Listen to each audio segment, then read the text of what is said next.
बिस्मिल्लाहिर्रहमानिर्रहीम, अस्सलाम वालेकुम। आप देख रहे हैं मेरे सवाल और मैं हूं मुनीब फारूक। आज का सबसे बड़ा सवाल यह है कि 8 फरवरी 2024 के इंतखाबात अपनी जगह मौजूद हैं, शेड्यूल्ड हैं, लेकिन सवाल यह है कि पाकिस्तान मुस्लिम लीग नून जो कि ख़ुद को अगले इक़्तिदार का सबसे बड़ा दावेदार तस्वुर करती है, उसने अपनी इंतखाबी मुहिम अब तक बाकायदा तौर पर शुरू नहीं की। अगर शुरू की भी है तो वो एक कोहेरेंस के साथ कम से कम आगे नहीं बढ़ रही। मियां नवाज शरीफ साहब ने एक तकरीर की जो कि इतनी लंबी नहीं थी, एक जगह अपीयरेंस दी जो कि इतनी खातिर खा नहीं थी। पाकिस्तान मुस्लिम लीग नून के नाकदीन ये कहते हैं कि इसकी सबसे बड़ी वजह यह है कि पाकिस्तान मुस्लिम लीग नून को लगता है कि उसकी इक़्तिदार पर गिरफ्त बहुत से गैर सियासी मामलात की वजह से बड़ी मजबूत है, लिहाजा उन्हें कैंपेन करने की ज़रूरत नहीं है। ये वो तासुर है जो बिल्डअप होता रहा है। जहाँ तक बात पाकिस्तान मुस्लिम लीग नून के मंशूर की कह लीजिए तो मुतअद्दिद सफ़े अव्वल के लीडर्स जो कि पाकिस्तान मुस्लिम लीग नून से ताल्लुक़ रखते हैं, वो मुतअद्दिद जगहों पर ये कहते रहे कि मंशूर आ रहा है, मंशूर आ जाना चाहिए, फ़लानी तारीख को आ जाएगा, फ़लानी तारीख को आ जाएगा। मंशूर अब तक हाथ में नहीं है। सिर्फ जब शहबाज शरीफ साहब से गुफ्तगू हुई तो उन्होंने 3 पॉइंट्स का जिक्र हमारे इंटरव्यू में ज़रूर किया। इसके अलावा अब तक सामने कुछ भी नहीं आया। ये अलग बात है कि अब जनाब ख्वाजा आसिफ साहब हों, उन्होंने ताख़ीर से जो कैंपेन स्टार्ट की गई पाकिस्तान मुस्लिम लीग नून की, उसका ज़िम्मा किसी और पर डाल दिया है। और वो ज़िम्मा डाला है उन्होंने पाकिस्तान में इस वक्त जो बात है, यानी मौसम के हालात हैं, सियासी हालात नहीं, मौसम के हालात के ऊपर। ख्वाजा साहब क्या फरमा रहे थे सुनिए। जबकि बिलावल भुट्टो ज़रदारी जो कि हमारे ही प्रोग्राम में मौजूद थे, उन्होंने कहा कि पाकिस्तान मुस्लिम लीग नून का एक ही बयानिया है, और वो क्या है सुन लीजिए। मेरा तो समझ से बाहर है कि मियाँ साहब ने अक्टूबर में जब वापस पाकिस्तान आया, माशाल्लाह बतौर उनके इतना बड़ा जलसा लाहौर में, तो उसके बाद उसका कैंपेन का तो सलसल चलना चाहिए था ना। हमारा जो इलेक्शंस का क्रेडिबिलिटी, इलेक्शंस का लेजिटिमेसी मुतासिर इस बात से हुआ है कि पता नहीं क्यों नून लीग ने यह फैसला लिया कि हमने कैंपेन नहीं कर। नून लीग के बयानिया है कि सदी गल हो गई। जो उनका मंशूर है वो ये है, साड़ी गल हो गई है। वैसे ये अगर इसका ऑपरेटिव पार्ट देखा जाए, अगर वाकई ये किसी की वो कहते हैं ना गल हो जाए इन are part of the world, तो फिर मामलात हालात बहुत आसान हो जाते हैं। इसके ऊपर ज़रा बात करेंगे। पाकिस्तान तहरीक इंसाफ के लिए सख्ती अपनी जगह मौजूद है, उस पर भी ज़रा बात हो जाएगी। लेकिन ये तमाम मामलात पाकिस्तान की सियासत से जुड़े हैं और इस पर तबसरा हासिल करने के लिए हमारे साथ मौजूद हैं जनाब सलीम बुखारी साहब, मेरे उस्ताद हैं, किसी तारुफ के मुताबिक नहीं। बुखारी साहब आपका बहुत शुक्रिया सर। उनके साथ तशरीफ़ फरमाए जनाब माजिद निज़ामी साहब, सीनियर सहाफ़ी हैं। इंतखाब के हवाले से अब इनकी बड़ी कैलकुलेशंस होती हैं, इंतखाबात के हवाले से बड़ा होमवर्क करते हैं। बहुत शुक्रिया हमारे साहब, आपका भी आपने वक्त दिया। सना बुच्चा साहब हमारे साथ मौजूद हैं, सीनियर सहाफ़ी हैं, बड़ा वसी तजर्बा है उनका भी पाकिस्तान के सियासी हालात के हवाले से। मैं उनका भी तबसरा और तज्ज़िया आपके सामने रखना चाहूँगा। अब बुखारी साहब, सबसे पहले आपसे अगर इस बात का आगाज़ करें, साड़ी गल हो गई है, मतलब PMLN का वाकई ये वैसे बड़ा ख़तरनाक नैरेटिव है, अगर क्योंकि पीपल्स पार्टी को इससे तकलीफ भी है। देखिए, अगर तो वाक़तन ये बात है कि उनका ख्याल है कि हमारी बात हो गई है तो मारे जाएंगे, ये इसमें बाकी सारे नहीं है। ये यही हुआ है हमेशा पाकिस्तान में, यही होगा। मेरा नहीं ख्याल कि इसकी वजह यह है कि हमारी बात हो गई है। उनको लाडला कहा जा रहा है, वो खुद नहीं कह रहे हैं कि हम लाडले हैं, अभी तक नहीं कहा उन्होंने। मैं कहते हैं ना फलाने की वो फलाना एक्ट ऐसे कर रहा है कि वो लाडला। देखिए, 2 बातें हैं। एक पहली बात तो ये है कि तमाम पार्टियों का ख्याल ये था कि इलेक्शन 8 फरवरी को नहीं हो रहे हैं। मेरा ख्याल है हमें रियलिटी में रहना, टिल वेरी रिसेंटली ये ख्याल था कि इलेक्शन कोई नहीं हो रहे। अब अचानक उन्हें पता चला कि इलेक्शन तो हो रहे हैं। लिहाजा कोई सरप्राइज्ड है, कोई हैरान है, किसी की तैयारी मुकम्मल नहीं है। किसी पीपल्स पार्टी की शायद मैं अर्ज करूँ, पीपल्स पार्टी ने एक कैंपेन बहुत पहले शुरू कर दी थी। बिल्कुल, and I think that was a wise decision. अभी जब दूसरे आगाज कर रहे हैं तो कम से कम बिलावल साहब 20 जलसों से खिताब कर चुके हैं, इम्पैक्ट क्रिएट कर चुके हैं। और फिर दूसरा ये कि सबसे बड़ी बात यह है कि वो मुस्लिम लीग के सो क्लेम्ड गढ़ में उनको चैलेंज कर रहे हैं, वो चुटकी काट रहे हैं। नून लीग का जो असल मामला है, मेरे ख्याल उसके ऊपर अगर हम बात करें तो सारी बात समझ आ जाएगी। नून लीग में फैसला करने वाली 3 कुव्वतें हैं। 3 कुव्वतें, एब्सोल्युटली कोई इसमें इबहाम नहीं होना चाहिए। पहले नवाज शरीफ, जिनकी ये पार्टी है, जिनका ये वोट बैंक है, ठीक। दूसरे शहबाज शरीफ साहब, जिन्होंने एक तवील अरसे तक उनकी गैर हाजिरी में 4 साल तक और उनके होते हुए भी पंजाब पूरा संभाले रखा, कहते हैं charge d affairs. And third is the inherent to be, हाँ, यानी मरियम नवाज शरीफ साहब। 3 फैसले हुए, इसीलिए इनकी नॉमिनेशन लेट टाइम, ठीक, उसके ऊपर डिस्प्यूट था। अभी भी बहुत सारे फैसले ऐसे हैं जो झगड़े हैं। मेरे लिए सबसे हैरान कुन बात यह है कि अगर तलाल को टिकट नहीं मिली है तो that means something is terribly wrong there. वो जिसका हाथ खड़ा कर करके नवाज शरीफ साहब ने कहा था किधर है मेरा जेआरलैंड, सो ऑन ये बहस लंबी है। तो एक तो ये कि फैसला हतमी करने में दिक्कत हो रही है क्योंकि 3 पहाड़ टकरा रहे हैं आपस में। अभी चौथे का नाम मैंने नहीं लिया, हमजा। नहीं, वो उनका भी कोई मानता नहीं है कि उनके भी काफी लोगों को इग्नोर किया। एब्सोल्युटली देखें, जब ये सारे फरार थे, यानी फरार कह रहा हूं मैं, जब जलावतन थे तो किसने संभाली थी पार्टी, किसने काटी थी? सबसे ज्यादा रगड़ा 22 में, सबसे बड़ी जेल भी हमजा शहबाज शरीफ ने काटी। करेक्ट। एक तो ये वजह है। दूसरी वजह यह है कि न्यू रियलिटीज हैव इमर्ज्ड। पहले ख्याल ये था कि PTI is the only force that other parties have to contest against, ठीक है। वो उसके तितर बितर हो गई है, वो बहुत सारे उसके फैक्टर हैं, उसके ऊपर एक अलग प्रोग्राम चाहिए। जो मर्जी कर ले पीटीआई, चाहे इमरान खान साहब जो हैं या जिन्हें मैं महात्मा खान कहता हूँ, वो खुद आ जाएं, अब पार्टी की सूरत हाल इलेक्शन जीतने वाली नहीं है। नहीं, ये मैं अथॉरिटी, वो खान साहब तो कह रहे हैं मुझे एक रैली करने का मौका दे, मैं सबको बता दूंगा क्या होगा। जितना मर्जी दावे कर लिए जाएं, अगर तो इलेक्शन होना है सोशल मीडिया पे, फिर तो यकीनन पीटीआई जीत जाएगी। अच्छा। अगर ग्राउंड रियलिटी पे होना, और हम वो जिन्होंने देखा हुआ है कि इलेक्शन कैसे होता है, जब लीडर नहीं था तो इस पंजाब के गढ़ में से 15 सीटें निकाल के पीटीआई लेगी थी कि नहीं? हाँ, ये 22 के जुलाई 22 के इलेक्शन में। तो जब ग्राउंड के ऊपर पांव नहीं होते लीडरशिप के, तो पार्टी वैसे ही डिसरे में चली जाती है। आपको लगता है बहुत बदल गया मियां नवाज शरीफ के वापस आने से? पीएमएलएन लाइक, देखिए गुजारिश ये है कि ये बात अनडिस्प्यूटेड है कि अगर पार्टी किसी की है या वोट बैंक किसी का है तो उसका नाम नवाज शरीफ है। ऐसे ही है। ये तो रियलिटी है, ठीक है। और कोई क्लेम भी नहीं करता उसके मुकाबले में कि नहीं जी ओली नहीं मेरी है। हाँ, नहीं, you see what I mean. So undisputed leader है वो। जिस तरह से खान साहब की पार्टी पीटीआई जो है, उसमें nobody can claim it's my party, it's वो इमरान खान, सिमिलरली पीटीआई। हमारे यहाँ जो पर्सनैलिटी कल्ट का इल्जाम हम सिर्फ पीटीआई पे देते हैं, गलत है ये। तमाम पार्टियां पर्सनैलिटी कल्ट पे। तो आपके नजदीक जो आपस में इतने बड़े बड़े बुर्ज रगड़ा खा रहे थे, फ्रिक्शन थी, इसकी वजह से कैंपेन भी लेट हुई है, हर चीज लेट हुआ है। मैं सबसे बड़ी वजह ये समझता हूँ कि उनका ख्याल ये था कि फौज ने इलेक्शन कोई नहीं कराने, इतने लास्ट मिनट तक बहुत ही काम ओपन करता है। हाँ, नहीं मतलब वो कहना चाहिए ना, ख्याल उनका डर था, ये डर था उनका। वो तो गया हट, क्योंकि जब तक वो एक शख्स छोटे से कद का मुनन्नी सा नाम जिसका काजी फायज ईसा है, सुप्रीम कोर्ट में बैठा है, किसी का बाप इलेक्शन पोस्टपोन नहीं करा सकता। अच्छा, मैं जरा अपनी बहन सना बुच्चा साहबा के पास चलता हूँ। सना बुच्चा साहब, ये बिलावल साहब का बड़ा एतराज है, उन्होंने इंटरव्यू में भी कहा कि पीएमएलएन का बयानिया है कि साड़ी गल हो गई, यानी हमारी बात हो गई है, इसलिए उन्होंने कैंपेन भी नहीं स्टार्ट की। आपको लगता है कि ये जो डिले होना, कैंपेन का स्टार्ट ना होना, मियां साहब का एक जलसे में जाना, उसके बाद एक जगह तो वो कहते हैं मौसम की वजह से वो नहीं जा सके, बट वो जो जिस तरह होती है कैंपेन, अभी तक वो शेप अप नहीं की पीएमएलएन की, क्या वजह? Too much reliance on the establishment, frankly, अगर बुखारी साहब ने जिक्र कर ही दिया है, या कोई और वजह आपको लगता है कि? एक तो आपने सलीम बुखारी साहब के साथ बुला लिया, मुझे इस पर बड़ा मुझे तहफ़्फ़ुज़ात है क्योंकि वो मेरे बॉस हैं, मैं डर के बात करूंगी। नहीं, आपको तो, आज़ादी है, आपको आज़ादी है। आपका कोई बॉस नहीं है, आप इंडिपेंडेंट हैं। बहुत सर, कोई बुरी बात कर दूं, गलत बात कर दूं तो माफ़ कीजिएगा, बुखारी साहब तनख्वाह ना काट लीजिएगा। अच्छा, मैं इनकी बात साड़ी गल हो गई है जी, ये कैसी गल हो गई है कि एक दिन बाप बेटी एक शख्सियत से मिलते हैं, अब वो शख्सियत का नाम मैं नहीं लेना चाहती, लेकिन उसके बाद चार्ज होती है मरियम साहिबा, लेकिन उनकी चार्जिंग कम हो जाती है नवाज शरीफ साहब की, उनकी तकरीर भी मुख्तसर हो जाती है और उसमें जो एक जान आती है वो मरियम में आ जाती है। तो ये गल का जो बन जाना है वो मेरा नहीं ख्याल कि ऐसी बनी है कि मियाँ साहब के मुंह पर जिस तरह से हम एक्सप्रेशंस देख रहे हैं और एक कॉन्फिडेंट आदमी जिसकी इस्टेब्लिशमेंट से बात हो गई हो और आगे मामला बिल्कुल ठीक सेटल हो गए हों, मेरा ये ख्याल है उन्होंने बहुत ज़्यादा रिलाई किया है ये अपनी कॉन्स्टिट्यूंसीज़ में किसके खिलाफ किसको खड़ा करना है, किसको टिकट देना है।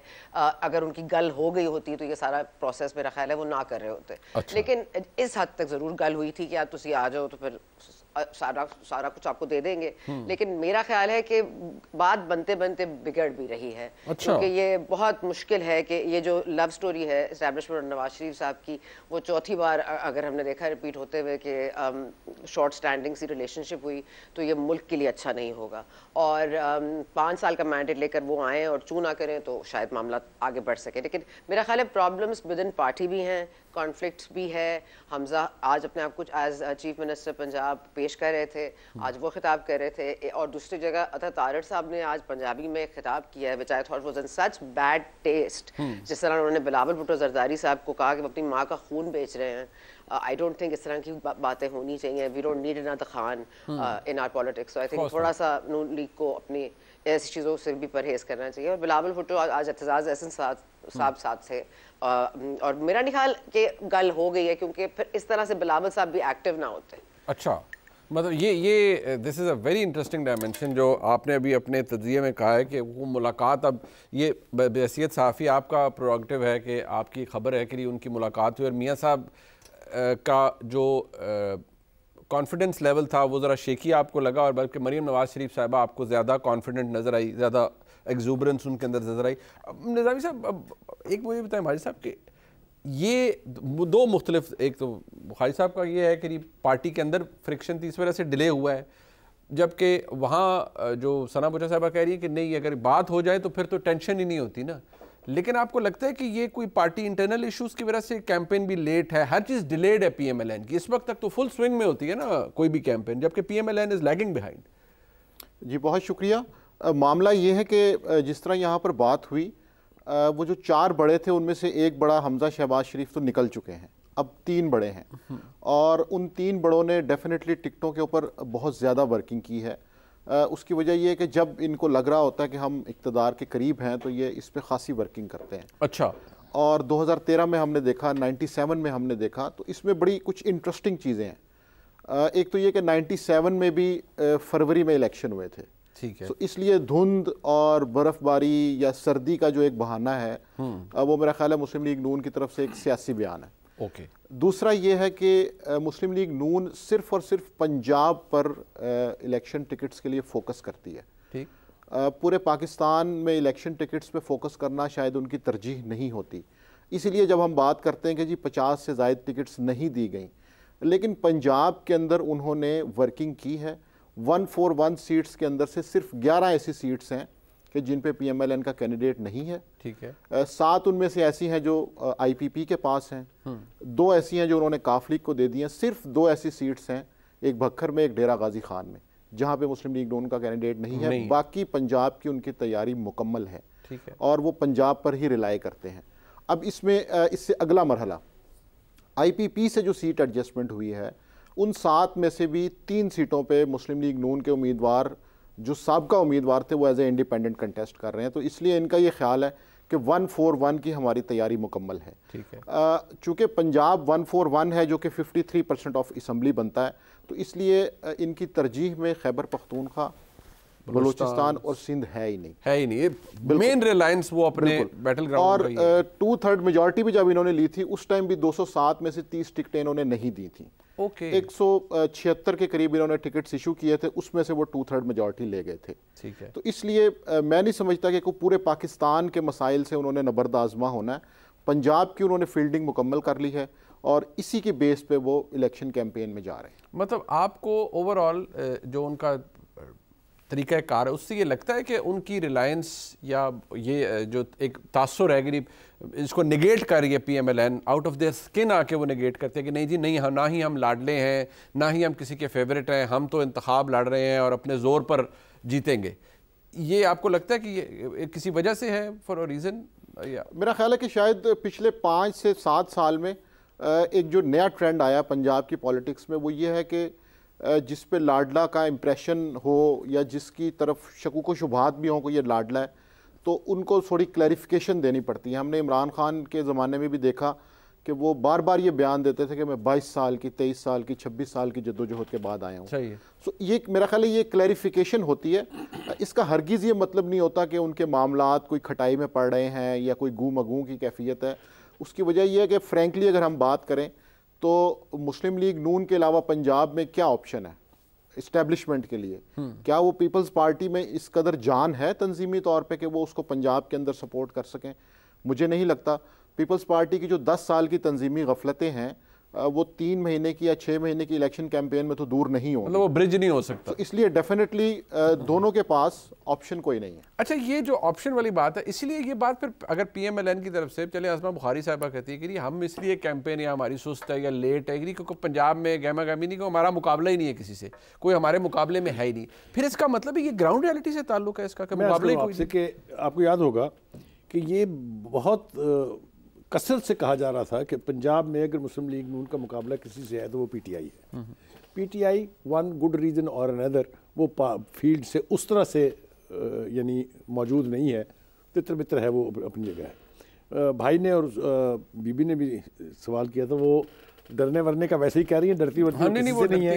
हमारे यहाँ एक के पास चिड़िया थी, इनके पास जल परी है जो पानियों में से उतरती है और खबर ले आती है। एनीवे, हैविंग सेड दैट, देखिए साहब, नवाज शरीफ की वापसी इसलिए थी उस वक्त एक ऐसा जिसको फितना करार दिया गया था काबू नहीं आ रहा था, और पंजाब पॉपुलेशन के एतबार से, वसाइल के एतबार से, सियासत के एतबार से आपको पता है कि गढ़ है, इसलिए उनको वापस लाना बहुत ज़रूरी था कि उस वक्त उसकी ज़रूरत थी। अब मेरे ख्याल से एस्टैब्लिशमेंट का ख्याल ये है कि वो फितना अब काबू आ गया, फंस गया, इतने केसेस हैं, इतने स्ट्रॉन्गली उसके खिलाफ परसुएशन चल रही है, वो एतबार नहीं आता, पंजाबी ज़ुबान में कहते हैं। लिहाजा वो वाइटलिटी या वो इम्पोर्टेंस नहीं रही नवाज शरीफ साहब की जो उनका ख्याल था कि उनकी है।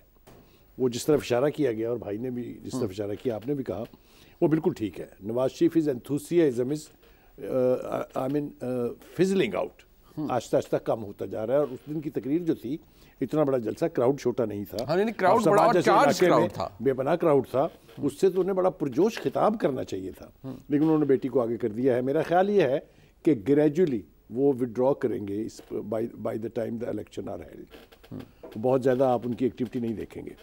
वजूहात बिल्कुल समझ में आने वाली हैं। कोई एक पार्टी इस पोजीशन में होने नहीं जा रही कि वो हुकूमत बना लेगी। एग्जैक्टली, बिल्कुल ठीक।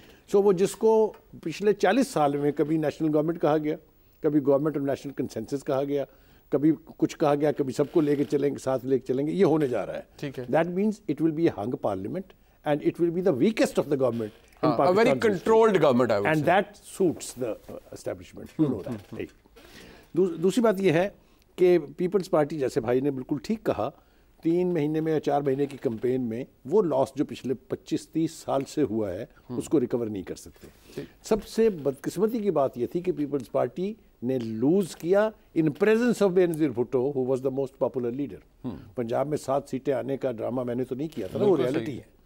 उसको एक जलसा करके या इलेक्शन कैंपेन करके अगर आपका ख्याल ये है कि आप उस सोए हुए जियाले को सारे को बाहर ले आएंगे और पोलिंग डे वाले दिन आके वो तबाही मचा देगा, ऐसा कुछ होने नहीं जा रहा है। ये फैक्ट्स हैं।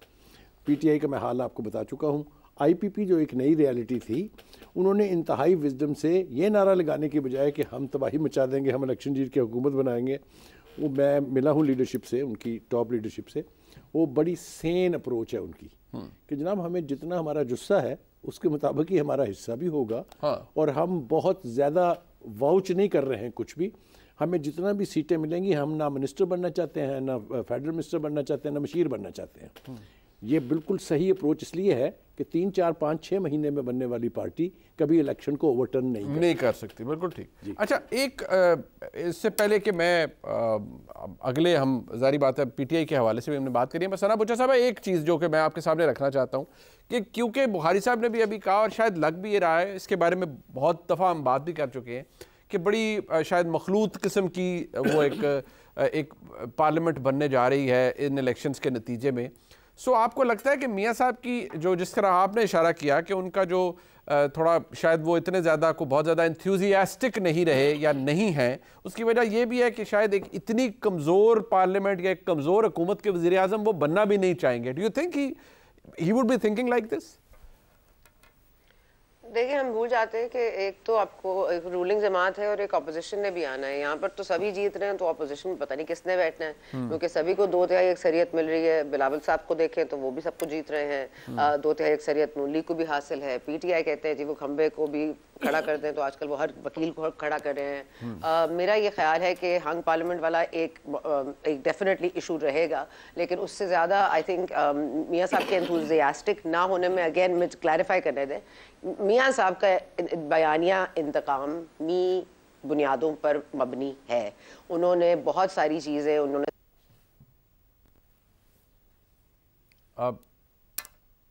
और जिन्होंने एक्चुअली में किया है उनको करना चाहेंगे। बीबी मरियम जो है वो जरा थोड़ी सी समझदार हो गई हैं, वो अब सारी चीजें सना साहब लेवल कर देती हैं। आप अपना जवाब दोबारा से शुरू कर दें, क्योंकि बीच में वो ब्लैक आ गया था, आपकी ऑडियो भी चली गई थी, वैसे ना लगे कि आपको हमने सेंसर कर दिया। इस जवाब को दोबारा से कर लिया, रिकॉर्ड करा दें जी प्लीज।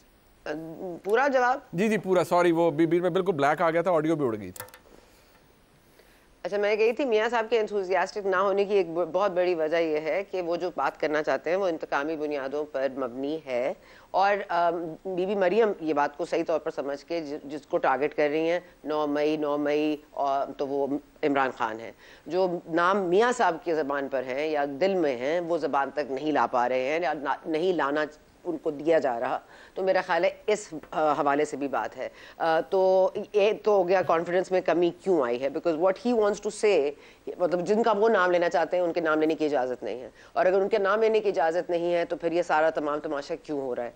अब देखिए, अब हज़ारा डिवीज़न में मेहताब अब्बासी साहब ने छोड़ दिया है, उनको उन्होंने टिकट नहीं दिया, दानियाल अजीज़ को टिकट नहीं दिया, तो लाल चौधरी को टिकट नहीं दिया, उसको सेनेट की सीट दे दी। दानियाल अजीज़ के बारे में भी उन्होंने यही कहा था किधर है दानियाल, किधर है दानियाल, तो दानियाल ने भी छोड़ दिया। आयशा रजब हैं, वो भी आप पाकिस्तान मुस्लिम लीग नून के खिलाफ खड़ी हैं, अपने देवर के खिलाफ खड़ी हैं।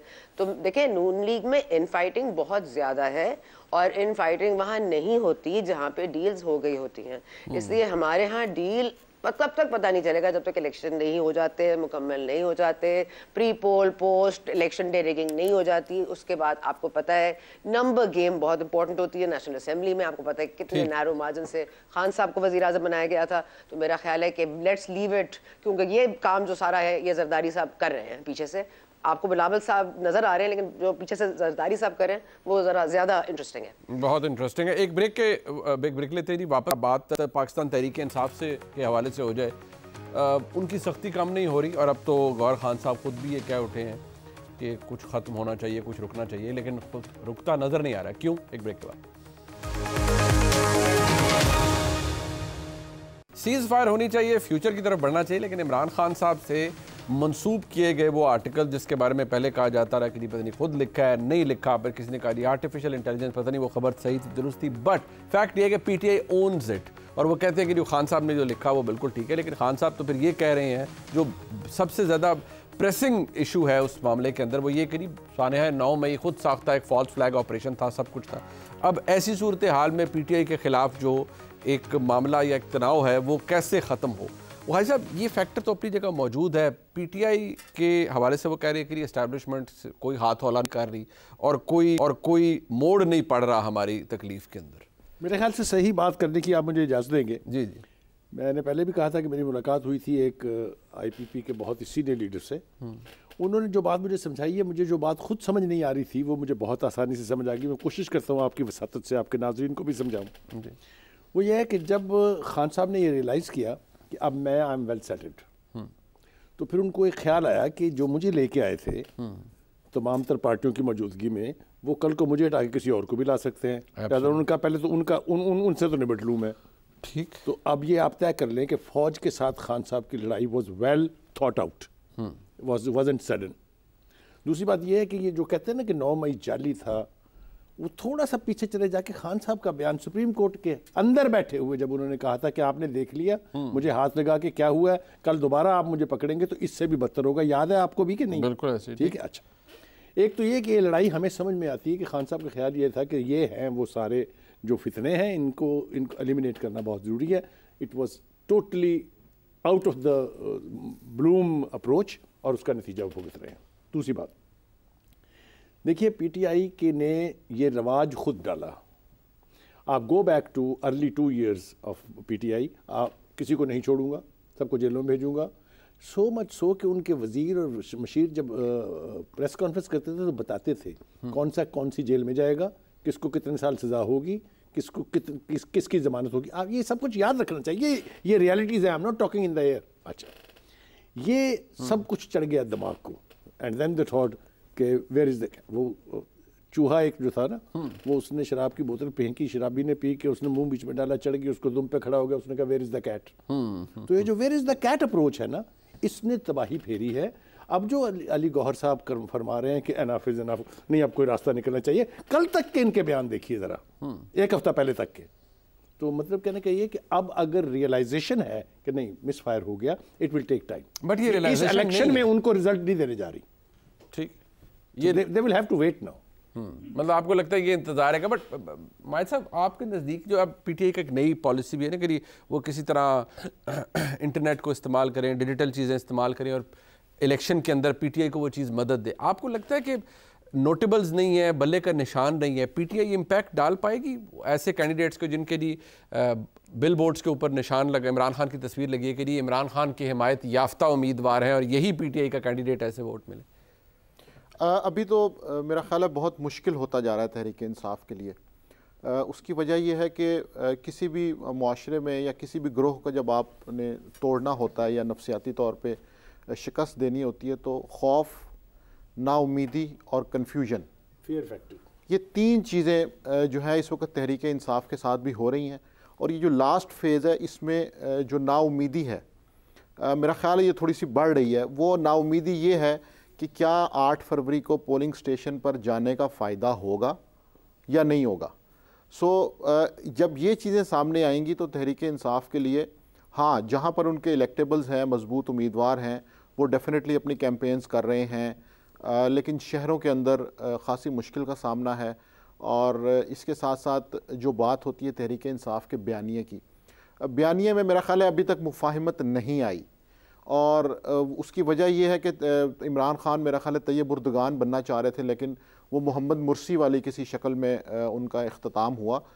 इसलिए इस सूरत हाल में भी जेल से जो उनके मैसेजेस आते हैं उसमें भी कोई मुफाहिमत की चीज़ नहीं है। इसलिए जब वोटर इलेक्शन में जाएगा तो उसके पास एक तो इलेक्शन डे की एक मुश्किल है कि उसने दोनों बैलेट पेपर्स पे मुख्तलिफ निशानों पे वोट करना है, और दूसरा ये है कि क्या उस दिन हर कौमी असम्बली के हलके में अगर 350 पोलिंग स्टेशन हो तो क्या उनके पास 700 ऐसा कारकुन होगा जो वोटों की गिनती की निगरानी कर सकेगा। अगर ये दो चीज़ें नहीं होंगी तो फिर खासा मुश्किल है। पूरा ये मैकेनिज्म है ना, साइंस है, सही है, इसके बगैर नहीं हो सकता। बट सना बुच्चा साहब, एक तरफ हम देखते हैं ये गौहर खान साहब का वो क्लिप जो मैंने आपको दिखाया वॉइस ऑफ अमेरिका वाला, एक वो है, फिर इकोनॉमिस्ट का आर्टिकल है, फिर से जो जेल से पैगामात वैसे भी आते हैं, सहाफ़ियों से गुफ्तगू होती है कि मुझे एक रैली मैं निकालूँ तो निकालने दें तो मैं सबको पता चल जाएगा। डू यू थिंक मफाहमत की जो पैगामात है वो इमरान खान ने दिए नहीं, या आपको लगता है कि उन्होंने ज़ोर बहुत लगाया है, उनकी अब एस्टैब्लिशमेंट में से किसी ने सुनी नहीं? नहीं, मेरा ख्याल है अभी भी जब वो सहाफ़ियों से मिले पिछले दिन तो उन्होंने कहा है कि वो चाहते हैं कि उनसे बातचीत हो और वो चाहते हैं कि उसका कोई मिडिल ग्राउंड ढूंढना चाहिए इस बात का। मेरा ख्याल है कि ये इलेक्शन कमिश्नर को धमका देने से बहुत बेहतर है और बहुत ज़्यादा अच्छी बात है अगर उन्होंने किसी से बात करने की ख्वाहिश का इजहार भी किया है तो। और ये सहाफ़ी जो गए हैं वो कंफर्म भी करते हैं कि ऐसी बात हुई है, तो मेरा ख्याल है कि बातचीत करने में कोई हर्ज नहीं है। लेकिन देखिए, अब मुझे सिर्फ इस बात पर अफसोस होता है कि जो पीटीआई का आप समझें कि उसकी री इमर्जेंस इज टेक्निकली पॉसिबल अगर वो अपने आप को सोशल मीडिया पर अपने आप को एक एक हल्के में जाकर अगर वो इस तरह से इंगेज करेंगे अपने वोटर को, तो वो ज़रूर टेक्निकली पॉसिबल है उनके लिए। मगर उनके पास ना एक बहुत बड़ा मसला इस वक्त मुझे लगता है बहुत ज़्यादा है, वो कैश का है। कैश ट्रैप्ड बहुत हो गई है ये जमात, क्योंकि एटीएम मशीनें तो सारी चली गई हैं और जहांगीर तरीन साहब के ना जहाज़ रहे ना मलिक रियाज के जहाज़ रहे, अब तो जो रहा सा था वो भी चला गया। अब इद्दत के निकाह का केस भी, मतलब अगर हमें 9 मई के बाद अगर कोई और केस की ज़रूरत थी तो क्या वो इद्दत वाला निकाह केस था? क्यों हम 9 मई के ऊपर उनको अभी तक नहीं कर पाए? क्यों हम उनको साइफर पे अब तक उनको क्यों फर्द जुर्मायत नहीं हो पाती? क्यों ऐसा होता है कि वो वकील बदल लेते हैं? ये डिलीइंग डैलीइंग जो होती है ये दोनों तरफ से ही रूम होता है for some sort of acceptance at some level कि हम कभी ना कभी करेंगे बातचीत। ये इतनी आसान नहीं होती कि आप 9 मई का पूरा सानिया भी कर लें, आप इस तरह की बातें भी कर लें, फिर आपके ऊपर 100-200 केसेस भी बना दिए जाएं जो आपको बार बार कहा जाए ओपन एंड शट केस है। इतना ओपन एंड शट केस है तो तोशाखाना क्यों नहीं अब तक ख़त्म हुआ? क्यों उनको सज़ा इस तरह से नहीं मिली? फ़र्द जुर्म आयद होने जाता है, साइफर में वकील तब्दील हो जाते हैं, अब वकील आके जवाब देंगे। लतीफ़ खोसा साहब और शहबाज खोसा साहब को साइड पर कर दिया जाता है। तो देखिए, ये इजाज़त और ये जो है ना बार बार जुडिशरी का एक हमारे यहाँ एक रोल है, और एक तरफ गाजी फाइज साहब बैठे भी हैं, और अब उनको लाख उनके इस फैसले पर कि बल्ला ले लिया, आप लाख उस पर एतराज़ करें, मुझे भी एतराज़ है, क्योंकि एक रूह होती है किसी पार्टी की सिंबल, और आप किसी की रूह निकाल देंगे तो क्या रह जाएगा। लेकिन मैं फिर भी समझती हूँ कि PTI की वापसी हो सकती है, टेक्निकली पॉसिबल है, और अगर इनके इंडिपेंडेंट्स जिनको अगर कोर्स ना किया जा सका तो ये PTI के तौर पर आएंगे सामने, लेकिन अगर कोर्स हो गया तो हो सकता है ये और पीपल्स पार्टी मिलकर जमात बना लें या गवर्नमेंट में आ जाए, क्योंकि बिलावल भुट्टो जरदारी साहब is not targeting Imran Khan, he is targeting Nawaz Sharif more in his speeches. तो मेरा तो ख्याल है कि ये तो फिर मेरा ख्याल है पाकिस्तान तहरीक इंसाफ को एक ओपन इन्विटेशन तो मिल रही है, और अगर थोड़ा सा पीपल्स पार्टी ने साथ दिया तो वो भी हो सकता है। और इस्तेहकाम पाकिस्तान पार्टी भी आप प्लीज एक लट्टू की तरह घूम रही है, आज एडजस्टमेंट है कल नहीं है। काफ लीग को भी 2 सीटें दी थी, उन्होंने एतराज कर दिया, उन्होंने कहा नहीं चाहिए 2, हमने 4 मांगी थी, आपने 2 दी हैं, हम आपके खिलाफ खड़ा करेंगे अपना कैंडिडेट, और वो चौधरी शाफिर चौधरी सारे खुद लड़ रहे हैं। तो मैं कह रही हूँ कि ये अब ये सारी बातें जो नवाज शरीफ साहब ने किसी को वादे किए थे वो वादे भी तोड़ रहे हैं, तो ये बहुत ही एक बड़ा मसला लगने जा रहा है, क्योंकि मैं कह रही हूँ किसी को भी नहीं पता।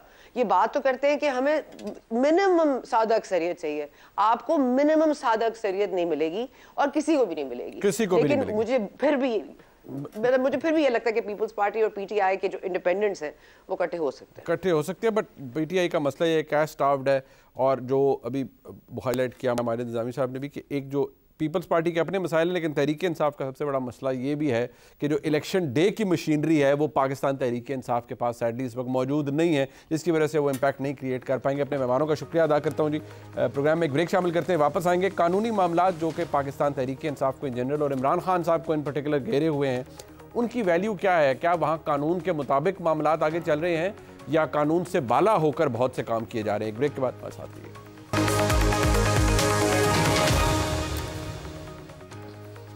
बहुत से कानूनी मामलात ऐसे हैं जिन्होंने इमरान खान साहब को घेरा हुआ है, चाहे वो मामला तोशा खाना का हो, सानह 9 मई से मुतल्लिक मुकदमात हों, साइफर केस हो, 190 मिलियन पाउंड का केस हो, इद्दत में निकाह का मामला हो, ये तमाम केसेस अपनी जगह हैं।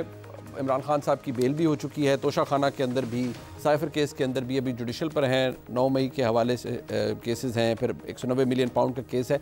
लेकिन जो एक साइफर का केस है उसके अंदर एक इंटरेस्टिंग डेवलपमेंट ये है कि जो आज़म खान साहब ने अपना बयान रिकॉर्ड कराया अदालत के सामने, उसके अंदर तासुर ये मिल रहा है कि जो उन्होंने अदालत में बयान रिकॉर्ड करवाया और जो 161 और 164 के तहत उनका बयान था उसमें बड़ा बुनियादी फ़र्क है। ज़रा कानूनी मामलात को समझ लेते हैं और जो मामला 190 मिलियन पाउंड के केस से ताल्लुक़ रखता है उसको भी समझने की कोशिश करते हैं। मेरे साथ मौजूद है जनाब आबिद ज़ुबैरी साहब, सीनियर हैं, साबिक सदर हैं सुप्रीम कोर्ट बार एसोसिएशन के। आबिद ज़ुबैरी साहब आपका बहुत शुक्रिया सर। जनाब जहांगीर जदून साहब हमारे साथ मौजूद हैं, सीनियर कानूनदान हैं और साबिक एडवोकेट जनरल इस्लामाबाद हैं। ज़ुबैरी साहब आपसे सर आगाज़ करना चाहूँगा। सबसे पहले तो आपने naturally being a lawyer, how would you evaluate, एक तो एक बड़ा प्लेथोरा ऑफ केसेस है जो कि इमरान खान साहब के इर्द गिर्द घूम रहा है, लेकिन सबसे पहले ये जो साइफर का केस आपने इसको देखा भी होगा सर, इसके अंदर आज़म खान साहब ने अदालत के अंदर भी कहा जी कि मेरा 161 या 164 का बयान जो दिया गया वो पहले कुरान पर हल्फ पर नहीं दिया गया था, और जो अदालत के सामने उनका बयान आया और जो जिस बयान की पहले रिपोर्टिंग हुई जो 164 और 161 का था उसमें बड़ा फ़र्क भी हमें नज़र आ रहा है। आपको लगता है इससे केस की मजबूती में भी फ़र्क पड़ेगा, यानी वो केस इमरान खान साहब के हक में जा रहा है और प्रोसिक्यूशन का केस कमज़ोर हो रहा है? हाँ, बिस्मिल्लाहिर्रहमानिर्रहीम। देखिए, मेरा तो शुरू से ये मेरा एक मौक़िफ़ रहा है कि ये केस बिल्कुल ही इसमें कोई कानूनी पहलू है ही नहीं, मतलब कि ये कोई केस ही नहीं बनता इमरान खान साहब के ख़िलाफ़। तो और ये सारा एक मफरूज़े पे यानी कंजेक्चर्स और सरमाइज़ पे बेस्ड है केस। और अब आज़म खान का आपको याद होगा वो गायब हो गए, उनके घर वालों ने मिसिंग पर्सन की पटिशन भी दाखिल की, FIR भी दर्ज की और लाहौर हाई कोर्ट से रुजू भी किया, मुख्तलिफ कोर्ट से। तो आपने देखा एक दिन वो नमूदार होते हैं और 164 का वो 164 होता है। देखिए 161 और 164 में थोड़ा सा फ़र्क होता है। 164 का जो बयान होता है वो कन्फेशनल स्टेटमेंट कहलाता है, यानी आप कहते हैं कि मैंने कन्फेशनल स्टेटमेंट दिया।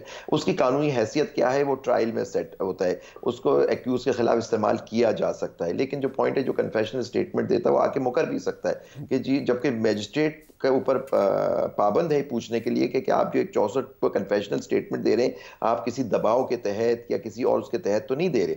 लेकिन आप जानते हैं इस केस में क्या हुआ कि सडनली वो नमूदार हुए, उनके 164 उनके खिलाफ वो केसेस भी वो मिल गए और वो एक वो गवाह भी बन गए, सुना है उस केस में, साइफर केस में। अब वो उनके प्राइम विटनेस थे कि जी उन्होंने एक साइफर आया, वो इमरान खान साहब को दिया और उन्होंने उसको ऑफिशियल सीक्रेट्स एक्ट की वायलेशन कर ली। तो इसमें ये देखना है सेक्शन 5 और 9 की वायलेशन हुई, ये देखना है कि उसका स्टैंडर्ड क्या है ऊपर। और मेन उनके प्राइम जो इनकी जो प्रोसिक्यूशन की विटनेस थी वो आजम खान थे। अब आप फरमा रहे, मैंने उनका बयान नहीं देखा कि उन्होंने कोर्ट में क्या बयान दिया, लेकिन अगर उनका बयान उससे मुनाफी है जो उन्होंने 164 का इस्तेमाल, तो जाहिर बात एक डेंट तो पड़ गया प्रोसिक्यूशन, क्योंकि आपको पता है हमारे कानून के तहत प्रोसिक्यूशन को केस साबित करना होता है, डिफेंस का काम नहीं होता अपनी इनोसेंस दिखाए।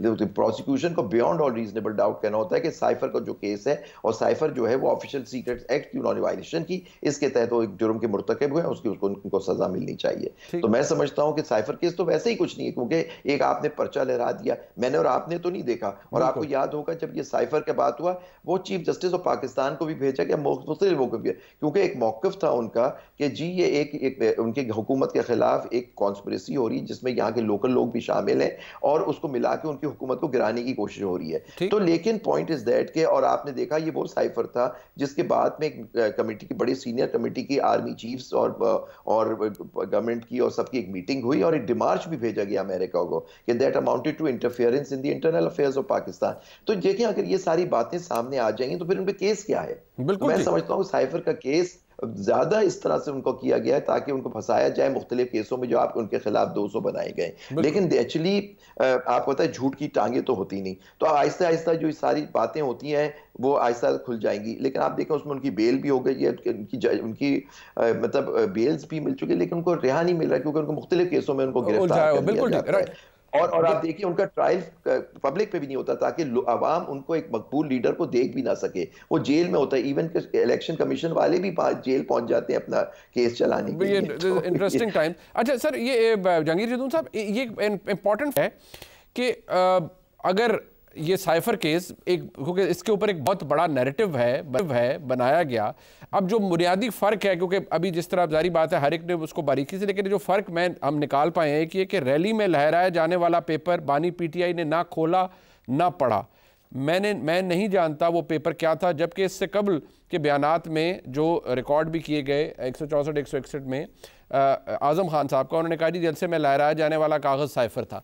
अब एक प्रोसिक्यूशन विटनेस जो कि एक प्राइम विटनेस के तौर पर आ रहा है, वो अपने बयान से उसकी अहमियत कम कर दे, उस मौक़िफ़ से हट जाए, कितना बड़ा सेटबैक है ये प्रोसिक्यूशन के लिए? और कुछ केस में बचता है आपको लगता है जहांगीर जदून साहब? देखें, बहुत शुक्रिया मुनीब साहब, आप भी वकील हैं माशाल्लाह, बड़ी नज़र रखते हैं, और ये ज़ुबैरी साहब भी। मतलब है देखिए दो बेसिक चीज़ें हैं, एक होता है 161 का बयान जो आप एजेंसी के सामने देते हैं, और उसकी तो वैसे ही आपको पता है प्रोसिक्यूशन में कोई लीगल जो है इतनी वैल्यू नहीं होती कि 161 का बयान पुलिस अपनी मर्जी से रिकॉर्ड करती है, उसमें टेम्परिंग भी करते तो पता नहीं चलता बाज़ का। जो 164 का स्टेटमेंट होता है, उसका जो मैकेनिज्म प्रोवाइड किया गया है वो सीआरपीसी की सेक्शन 364 में कि किस तरह प्रोसीजर क्या होगा, किस तरह आपने 164 का बयान रिकॉर्ड कराना है। तो मेरा तो पहले जब ये इसको अपडेट किया गया आजम खान को 1 महीने के लिए, तो क्योंकि Azam Khan is a principal accused था, उसका स्टेटस जो है एक्यूज से विटनेस को चेंज करके उसके दबाव के तहत उसका 164 का बयान लिया गया। और 164 का जो मैकेनिज्म है वो 364 में पढ़े तो बहुत डिटेल है। जब तक आप जिसके खिलाफ वो बयान दे रहा है उसको नोटिस करेंगे एक्यूज को, या जिसके खिलाफ ये होता है कि आप वो आके देखेगा कि मेरे खिलाफ क्या बयान दे रहा है उस वक्त जब वो रिकॉर्ड हो रहा था। तो इसमें कोई ऐसी बात नहीं हुई कि एक्यूज वहां पे प्रेजेंट नहीं था, उसको क्रॉस एग्जामिन नहीं किया, तो फिर उस बयान की उस वक्त वैल्यू हो जाती है जब एक्यूज सामने हो, उसको एग्जामिन किया गया हो, तो फिर ड्यूरिंग द एविडेंस उस बयान की वैल्यू होती है। अब इसमें अभी जब ये पर्सनली आए हैं तो उनको इमरान खान, मैंने सुना है कि उन्होंने कहा आप कुरान पे हाथ लगा के ये बयान दें, तो उन्होंने ज़ाहिर है अभी वो उस तरह का स्टेटस नहीं था उनका जब वो पहले था, तो उन्होंने बयान हो सकता है टेम्पर चेंज कर लिया या ओरिजिनल बयान दे दिया। तो अब तो आपको सही पता उस वक्त चलेगा जब एक्यूज के जो कौंसल होंगे, डिफेंस कौंसल, वो उसको क्रॉस एग्जामिन करेंगे तो वो इसके चिथड़े निकाल देंगे इस बयान के। तो देखें ना, आप केस जो बेस बनाते हैं, जब आप किसी केस को बनाते हैं तो उसकी फाउंडेशन प्रोसिक्यूशन केस है, आप किसी बंदे को सजा दे रहे हैं, तो आपको बियॉन्ड रीजनेबल डाउट जो है वो केस साबित करना पड़ता है। ये तो बात लिखी हुई है कि जो जिस तरह से प्राइम मिनिस्टर नवाज शरीफ को सजा दी गई, इसका पैटर्न बिल्कुल इस केस का उसी तरह है। अब ये ट्रायल कोर्ट जो है इसके अंदर इतनी, मुझे नहीं लगता इसके अंदर जरूरत हो कि वो प्रोसिक्यूशन को देखकर इसको कुटल दे दे। ये मैं आपको रिकॉर्ड की बात करूं, इस तरह लग इस तरह रहा है, इसको इनको सजा जरूर होगी, लेकिन जब वो कोई इंडिपेंडेंट माइंड का जज इसको देखेगा, हाई कोर्ट का या कोई भी जज, तो वो इस केस को बिल्कुल जो है ना प्रोसिक्यूशन हो सकता है खत्म ही हो जाए इस केस के अंदर। बिल्कुल ठीक। जो भी आप देखें ना पॉलिटिकली विक्टिमाइजेशन के लिए जो भी केस बनाएंगे आप, ठीक केस को भी आपने खराब कर देते हैं बात बात, क्योंकि आपने भाई आप बंदे को अगवा करके उसका बयान देंगे, उसकी क्या दुनिया के सामने या एक प्रोसिक्यूशन के अंदर उसकी क्या बयान की वैल्यू है। आप कोई आप बिल्कुल मामूली सा वकील आप बता रहे हैं, वो भी बता देगा यार जब बंदा एबडक्ट होता है, उसकी FIR हो गई है, उसकी फैमिली ने कहा है, बाद में जो मर्जी कहता रहे जी मैं शुमाली इलाका जात गया, मैं इधर गया, मैं उधर गया। हाँ, लेकिन जो हकीकत होती है ना, हम आपको मेरिट पे बात करनी चाहिए किसी पॉलिटिकल एफिलिएशन के बगैर कि उस बयान की कोई वैल्यू नहीं है, कोई वैल्यू नहीं होती ना। बिल्कुल ठीक। कोर्टों में जो लोग जाते थे आगे डायरिया मुंह के अंदर रखते थे, वो छुपाते थे कि हमें ना पता चले कौन आया, किस जज को क्या मिल रहा है। तो हमारे पास ट्रायल के अंदर जज जो है वो इंडिपेंडेंट नहीं है, ना ही वो इंडिपेंडेंट माइंड इस्तेमाल सकते हैं, ना कभी पहले ना अब जारी बात है, और इससे एक सेटबैक भी हुआ है। अब टुवर्ड्स दी जुबैरी साहब एक मामला और भी है 190 मिलियन पाउंड के केस वाला, वो अभी तक उसको खातिर खा पेशरफ नहीं हुई, नहीं हुई, फर्द जुर्म भी आयद नहीं हो सका। अपेरेंटली नैब ये कहता है जी बड़ा तगड़ा केस है और इसमें इमरान खान साहब बड़े बुरी तरीके से फंसते हैं, बट उसमें भी कोई प्रोग्रेस नहीं है, अभी तक कुछ हुआ नहीं है। ठीक है, नैब ने उसका एक रेफरेंस जरूर फाइल किया हुआ है, बट उसमें कुछ अभी तक खातिर खा नतीजा सामने नहीं आया। हाँ देखिए, पहले तो मैं जहांगीर भाई ने जो बात की उसको मैं तायीद करूंगा कि आप देखिए कि अगर ये हालात है हमारे मुल्क में कि ट्रायल कोर्ट का जज इंडिपेंडेंट नहीं है, कि हाई कोर्ट में आदमी को सजा वो देनी है उसने इमरान खान को, तो ये बड़ा एक लम्हा फिक्रिया है हमारे लिए सर, कि ये हमारी जुडिशरी का हाल है कि मतलब को जज जो है वो हसनात पता नहीं क्या उनका नाम है, वो लोग फ्री नहीं है। जैसे तोशा खाना वाला जज था, तो आप देखिए कि किस तरह से उसने सजा दे दी। तो ये बड़ा फिक्रिया होता है कि ये इन्फ्लुएंस में होता है क्या जुडिशरी का हाल है, कि ये इंडिपेंडेंट जुडिशरी है कि जिसका इंसाफ की तकाज़ा ना हो कि वो लोगों के कहने पे करे।